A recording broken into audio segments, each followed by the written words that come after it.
take a look at the Overcast Presse Fit. Overcast Foot G. This foot came with my Babylog sewing machine, but I can use it on all low shank modern machines. It has a small metal bar over which needle is going on the right side of the fabric. It's supposed to keep the fabric edge from curling or bunching up onto itself. It has a special guide closer to the right side of the foot. This guide is very important for straight sewing on the edge of the fabric. Your fabric will have to line up with the guide. Overcast Foot C came with my Janome sewing machine. It has 2 small pins instead of 1. Or maybe it's better to say wires. I can see they are thinner. They can easily hold the fabric edges flat. This foot is exclusively for overcasting.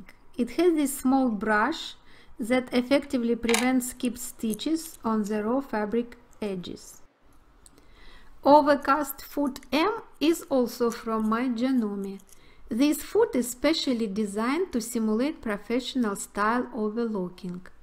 It has 3 thin wires. They help to prevent the fabric edge from puckering or rolling. As you can see, all these Overcast Presse Fit are a little bit different from each other, but they all have something in common. They are a very good alternative to a serger. You can finish raw edges using them. The only difference is that they don't cut fabric edges as sergers do. The first and the easiest overcasting stitch is a zigzag stitch. Here I have a piece of 100% silk fabric. I use this fabric to sew silk pillowcases. You can check my tutorial on making easy pillowcases from natural silk fabric. I will put links under this video. The fabric is fraying a lot. Let's see how we can stop fraying with overcasting stitches. Before sewing, trim the edges with scissors because a regular sewing machine doesn't cut fabric. I am going to use an Overcast Presse Foot C now.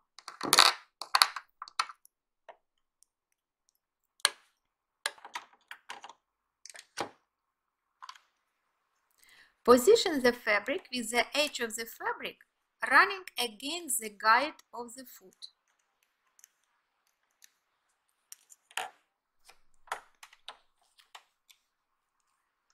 Lower the needle and the foot. Adjust the stitch length and the stitch width. Make sure that the width of the overcasting stitch is big enough so the needle doesn't hit the metal bars when you stitch.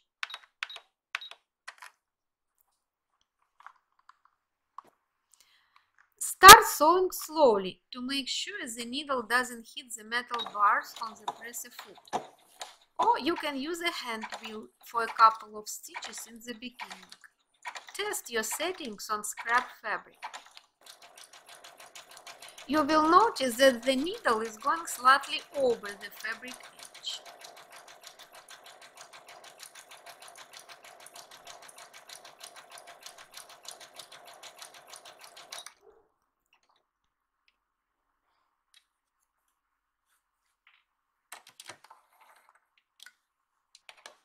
Here is the result. I made overcasting zigzag stitches right at the fabric edge.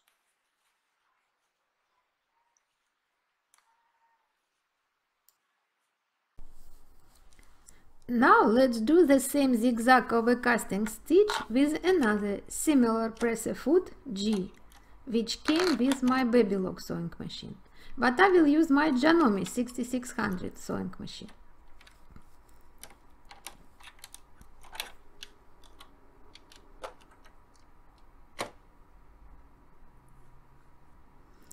I am using the same 100% silk fabric. I sew a lot with natural silk fabric, and raw edges of this silk unravel quickly, so these overcasting stitches are a must for this fabric.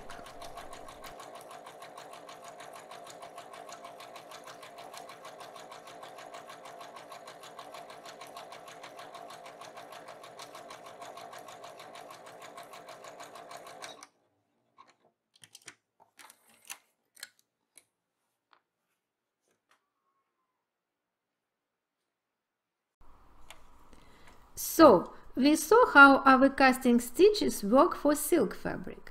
Now let me show you how they work for quilting cotton. Quilting cotton is not so lightweight and raw edges almost don't fray. I am going to use the overcast presser foot G and a regular zigzag stitch for overcasting. This piece of fabric is what's left after I made a cosmetic bag or a pouch. You can find my tutorial on how to make a lined zippered pouch without denting corners on my YouTube channel, Edgebury, and on my blog, edgebury.com. I will put the links under this video.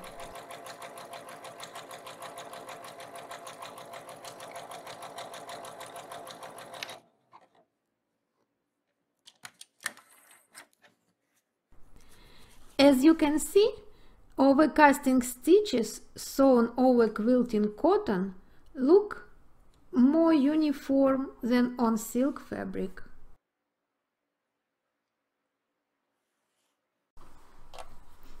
And now I want to show you another fabric, also 100% cotton, but not for quilting. This fabric is fraying a lot. I have to cut all these threads before overcasting. But with overcasting stitches we can finish the raw edges very easily. I am going to use the overcast presser foot G also.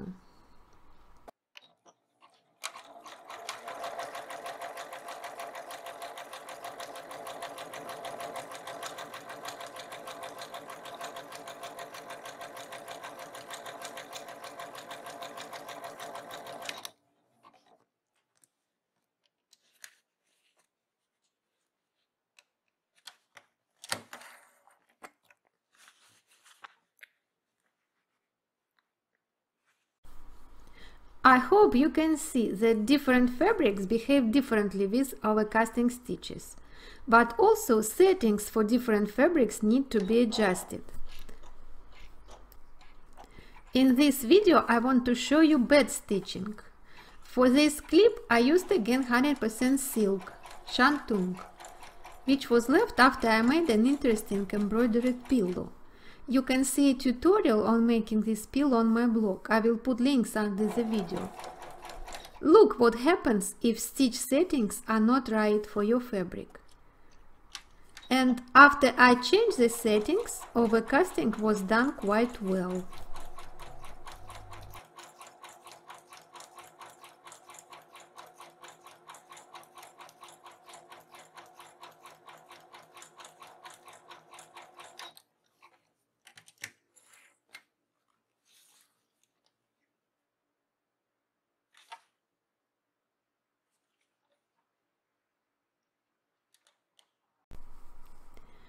Now let's use a different stitch, a special overcasting stitch, and I'm going to use an overcasting presser foot C.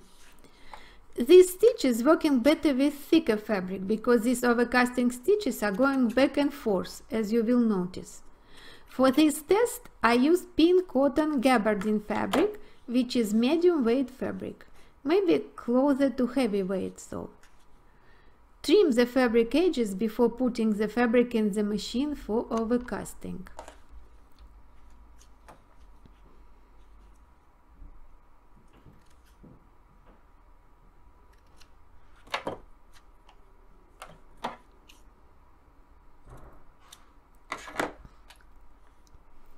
Position the fabric with the edge of the fabric running against the guide of the foot. Lower the foot. Adjust the stitch length and the stitch width. Make sure that the width of the overcasting stitch is big enough so the needle doesn't hit the metal bars when you stitch. In the manual of my Janome sewing machine it's written that I must set the stitch width at 5.0 or wider to prevent the needle from hitting the wires on the foot. Start sewing slowly to make sure the needle doesn't hit the metal bars, or use a hand wheel for a couple of stitches in the beginning.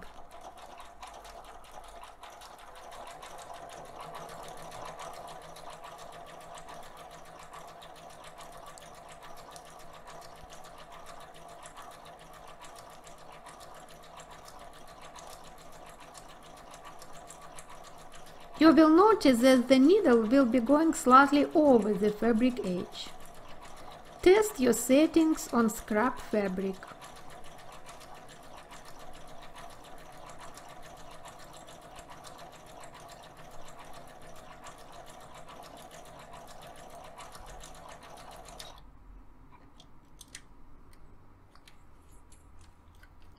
Here is the result. I made nice overcasting stitches right at the fabric edge.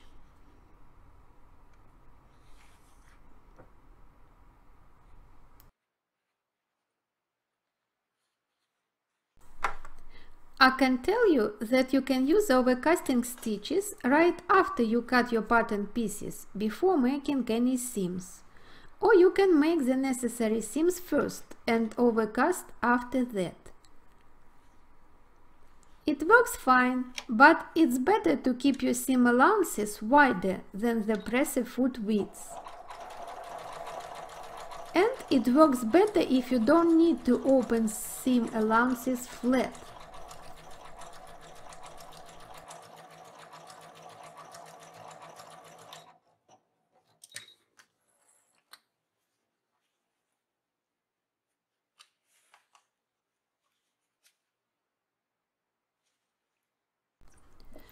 This type of overcasting stitches can be used to simultaneously sew and overcast edges of fabrics.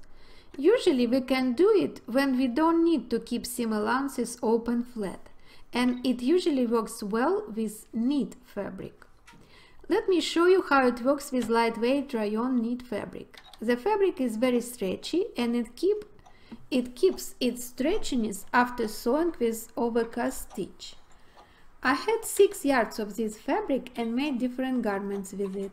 Here you can see one of the outfits which got many likes on my Instagram account. So I am using the overcasting foot C. And here you can see settings I am using for the overcasting stitch.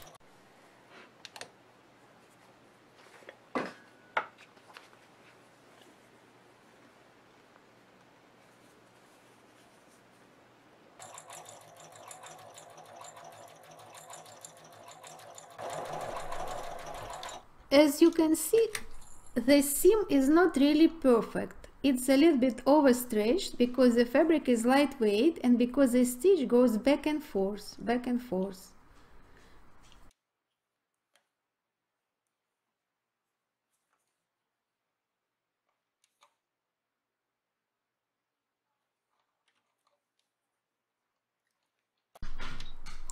But with medium weight cotton knit fabric, which is less stretchy, this overcasting stitch works very nicely.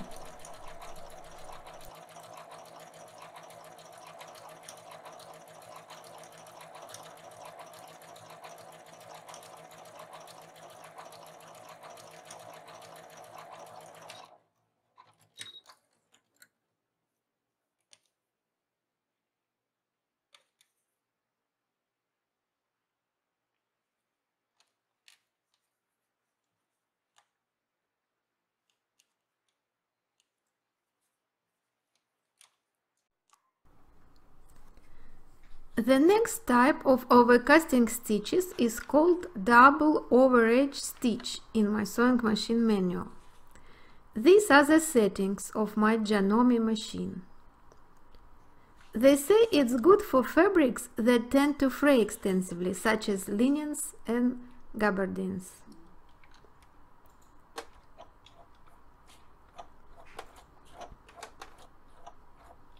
I am using an overcasting presser foot C.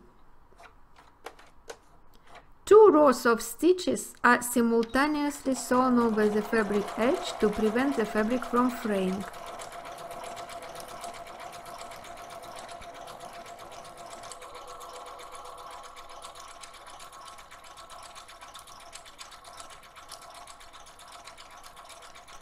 This stitch works only with medium to heavy weight fabric.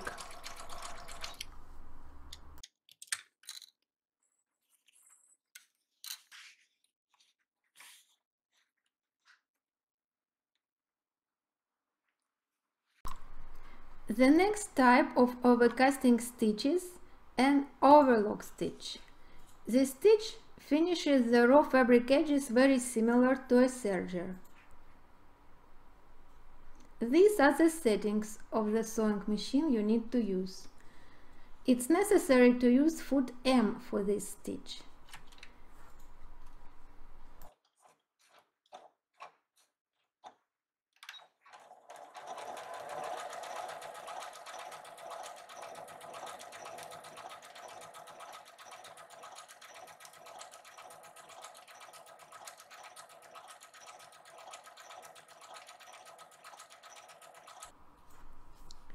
As you can see, these overcasting stitches look really nice on the pink cotton fabric.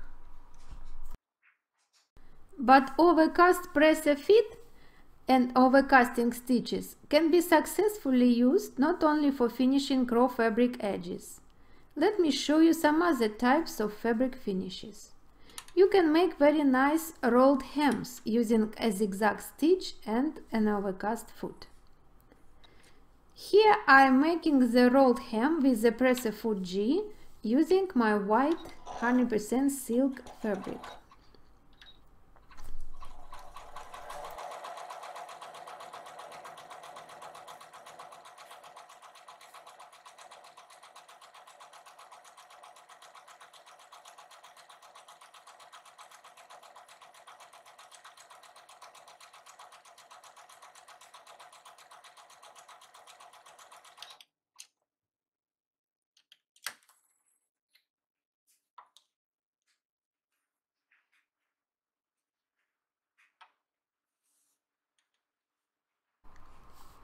And these are the settings for making the rolled hem.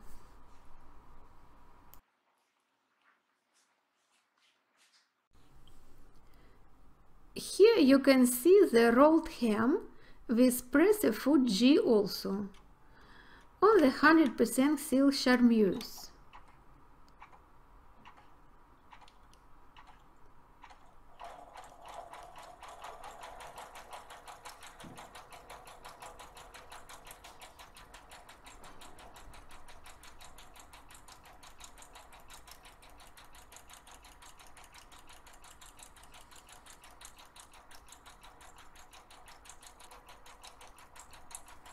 You can see how fast and easy it is to make the rolled hem this way.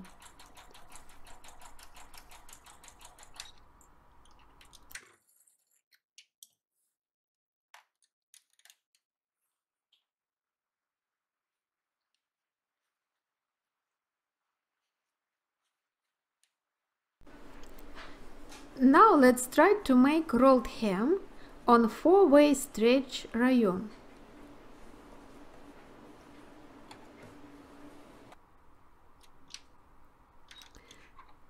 As you can see, it works also.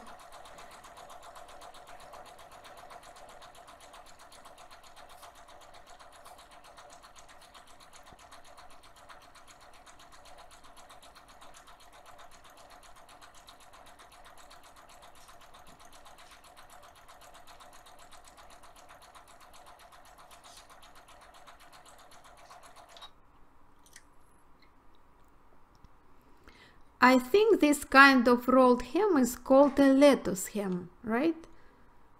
Looks beautiful.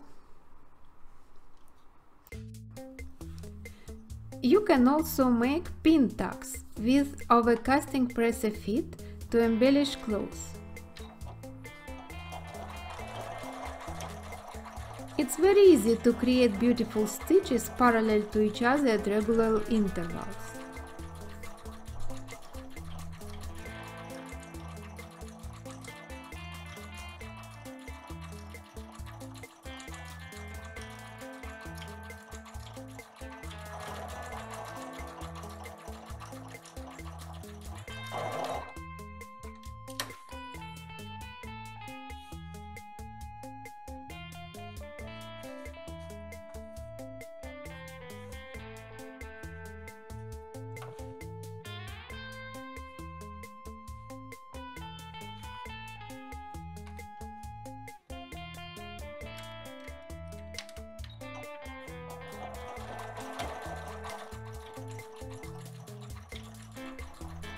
You can use threads of the same color as your fabric or use a contrasting thread as an additional decorative element.